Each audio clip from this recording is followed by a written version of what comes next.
E o que, que nós estamos notando? Várias manifestações masculinas extremamente passionais e mais violentas. Eu fico imaginando e pensando, retornando à história do João de Ferro, o que será que significava, o que queria dizer a rainha ter a chave? E debaixo do travesseiro. A gente sabe que travesseiro significa consciência, né? Dentro das mitologias, das fábulas antigas, assim como também alguns números, essa essencialidade de funções e de objetos. E eu estou pensando aqui, Sérgio, o que significa, porque, se eu não estou equivocado, para interpretarmos a história do João de Ferro, nós temos que ver todos os personagens e nos vermos em todos os personagens, porque cada personagem é um pouco de nós. Por exemplo, eu quero fazer uma provocação aqui, porque o João de Ferro está num poço. Mais uma, tu quer dizer. Estou te provocando. Está dentro do poço. E o caçador vai ao poço e vai buscá-lo. E é interessante que ele leva 3 homens. E aí eu fiquei lembrando de algo que eu acho que tu vais concordar. 3 homens. 3 porquinhos. Os 3 filhos, os 3 sobrinhos do tio Patinhas. Os 3 homens no texto sagrado de Jó, na Bíblia, os 3 homens que vão conversar com Jó, quando Jó está repleto de sofrimento. Os 3 sábios, que são chamados de reis magos, que visitam Jesus. Os 3 seres que falam com Buda. A Trindade, essas tríades, essa relação que é o equilíbrio, significa o equilíbrio. Mas provavelmente podem estar representando pai, mãe e filho, a tríade edipiana, ou as 3 idades, enfim. Eu te confesso, não conheço mais a fundo essa história, né, do João de Ferro, mas me parecem curiosas, né, a rainha ter a chave da jaula, né, o João de Ferro está ali como alguém primitivo. Né? Então a rainha, a mulher ali com aquilo que possibilita a libertação desse primitivo, que é, de certa forma, esse imaginário que se tem em relação às mulheres nesse lugar delas enquanto mãe, porque são objetos de desejo para os seus filhos. Né? Então, supostamente elas têm a chave para essa coisa primitiva de um desejo que precisa ser recalcado. E lembra que a gente comentou isso num outro programa, né?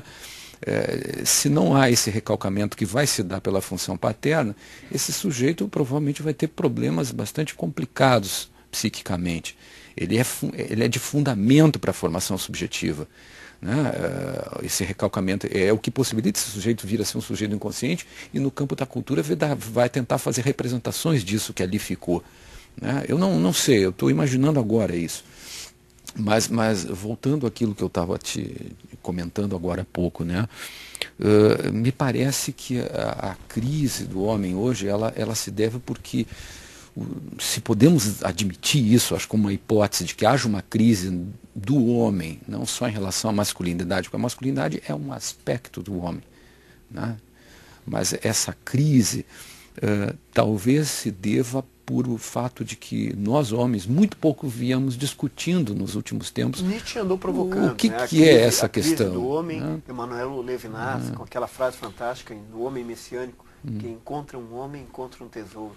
Pois é, mas qual é esse tesouro, né? Onde é que ele está? As mulheres estão aí discutindo, se movimentando, ocupando espaços, e isso parece que os homens ficaram na rabeira de tudo isso. E diante de uma certa perplexidade, por vezes parece reagem de uma forma extremamente violenta, abrupta, que talvez seja uma forma de questionar isso, né? Tu sabes que eu trabalho bastante com adolescentes em conflito com a lei. A gente percebe que os atos violentos que eles produzem são indicadores sociais, de que alguma coisa não está bem com ele. Ele está tentando dizer disso dessa forma metafórica. Né? Quer dizer, ela implica numa responsabilização, mas precisa de uma leitura. Então, se a gente examinar essas situações que hoje estão acontecendo, tipo o goleiro Bruno, né? Que comete, ou pelo menos é o que parece, está implicadíssimo numa morte horrenda de uma das suas mulheres, enfim. E muitos outros casos, daquela advogada em São Paulo e várias outras histórias que agora não vem ao caso lembrar. Quer dizer, essas passionalidades, será que isso não são indicadores dessa crise? E pela falta de um poder falar, né? Geralmente as mulheres se queixam que os homens falam um pouco. Eles falam de uma série de coisas, né? Futebol, mulher e outros assuntos, né?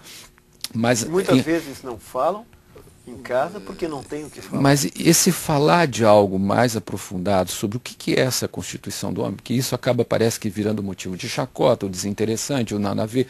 Nós temos que falar de futebol, de mulher, de eventualmente dos filhos, né, da profissão, mas algo mais intrínseco da própria subjetividade, não que esses assuntos não perpassem a nossa subjetividade, evidentemente que sim, passam batido. E eu acho que, de repente, nós estamos pagando um preço por tudo isso, né? Por ficar meio para trás. Me chamou a atenção esses dias, eu fui assistir esse último episódio da série da Stephenie Meyer, isso mesmo, o Eclipse. Eu não li os livros e assisti os 2 primeiros filmes, então, quer dizer, estou pegando o bonde andando. E me chamou a atenção nesse filme a profusão de mulheres. Lua Nova, Crepúsculo. Eu vi, mas é diferente do ver o filme e ler o livro, né? Porque o livro tem livro e filme são coisas diferentes. Sim, mas nesse filme, nessa particularidade, portanto eu posso estar incorrendo em erro, me chamou a atenção, David, que são várias mulheres comandando as cenas. A própria Bella lidando e, de certa forma, manipulando os 2 personagens, o Edward, que representa, né, o clã vampiro vegetariano, digamos assim, o Jacob, né, com os lobos da Alcateia, tem a Victoria, que faz a manipulação de um outro sujeito que ela transforma em vampiro para criar um exército e destronar os Cullen, uma líder dos Volturi, que é um clã aristocrático, que são vampiros clássicos. Uma vampira que aparece ali, que leva o Jasper a se tornar um vampiro, também o manipulando. Quer dizer, qual é o lugar do homem? E interessante que a Bella, lá pelas tantas, no final do filme, diante dessa crise, de com quem ela se relaciona, com quem ela... A própria escritora. A escritora é mórmon. Faz parte de uma cultura religiosa extremamente machista e conseguiu romper isso. Interessante, porque tu vê, nesse filme, o que me chamou a atenção, e repito, é um recorte que eu estou fazendo, posso estar completamente equivocado, a Bella vai dizer lá pelas tantas que o que ela se dá conta de que a vida dela é alternativa e o que ela quer é continuar sendo uma alternativa.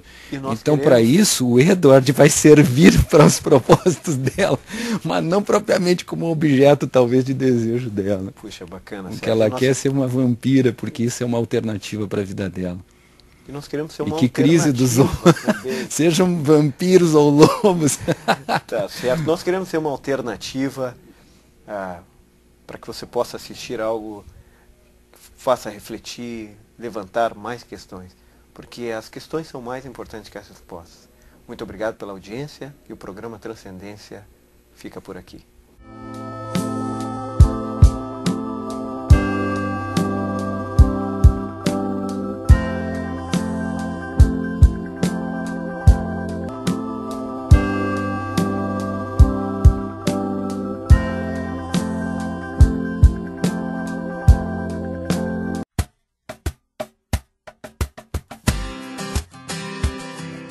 Supermercados STR, 19 anos de qualidade e tradição a serviço da comunidade.